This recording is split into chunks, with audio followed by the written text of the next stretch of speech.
Hi, this is Jason from Family Farm Livestock. I'm here with the corn picker.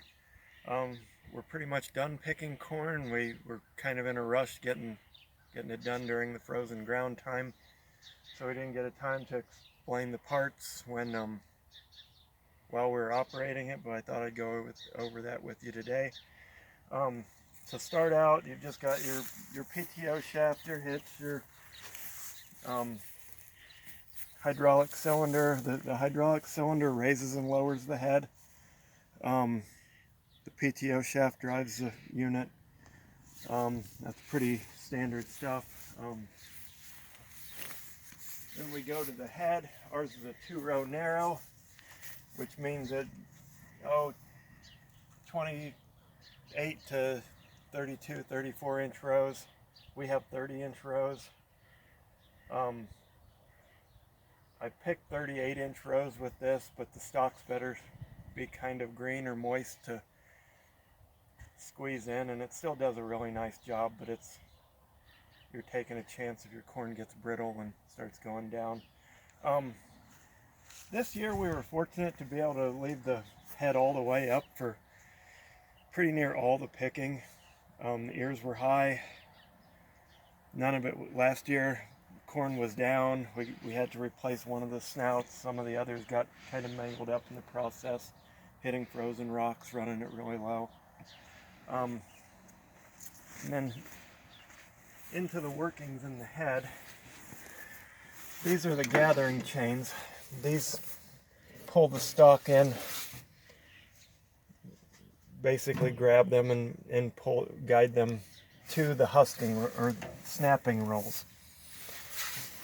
And these spin this way, and they grab the stalk and drag them down, and it pops the ear off, which then falls into here. And this is just the elevator in the head that takes it to the husking bed.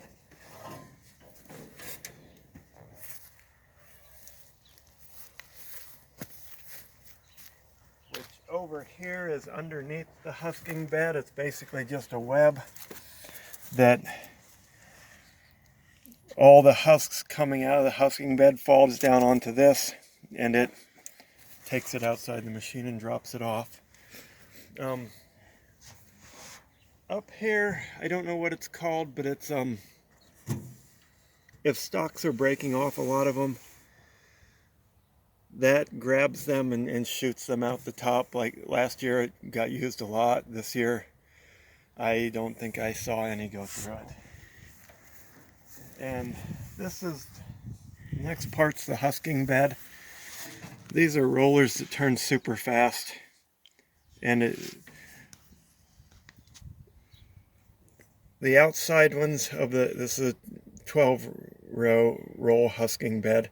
The outside rolls are rubber, the inner ones are steel there's little teeth here that grab the husks as they go and drops them down to that web that I showed you that then takes them and drops them out of the machine. And these rubber fingers, they line the husks up so they're running parallel with the rolls, and that helps get the husks off and keeps the ear turning to get most of the husks off. It did really good husking this year, and that's because it was still a little bit damp.